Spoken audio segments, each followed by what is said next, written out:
The government has decided to expand investment in the semiconductor industry and introduce new subsidies.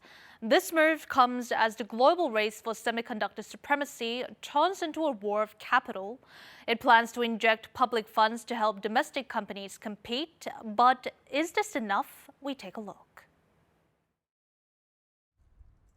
TSMC's factory that opened last year, not in Taiwan, but in Japan. Start a renaissance of semiconductor manufacturing in Japan. In fact, massive funds are being poured into the so-called semiconductor renaissance. The Japanese government has agreed to provide 10 trillion won, or around $7 billion, out of the total construction cost of 20 trillion won, or around $14 billion, to build 2 TSMC factories and another 17 trillion won, or around $11 billion, for the semiconductor venture Rapidus, a consortium of 8 Japanese companies, including Toyota and Sony.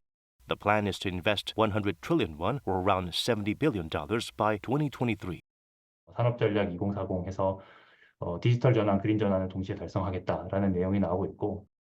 The U.S. cites its Inflation Reduction Act and CHIPS Act, while the EU its Green Deal Industrial Plan and Competitiveness Compass to justify explicit government intervention under the pretext of economic security.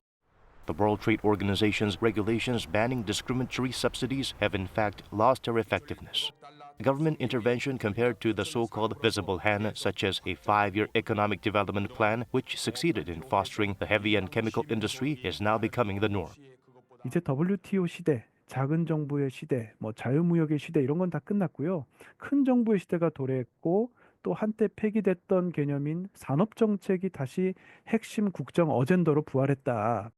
The U.S. has either spent or plans to spend indirect chip subsidies of at least 40 trillion won, or $28 billion, and China 60 trillion won, or $42 billion.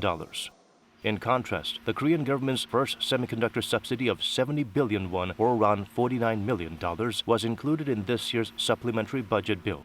Given the gap between the scope of the economy and the time period, the wide difference is undeniable.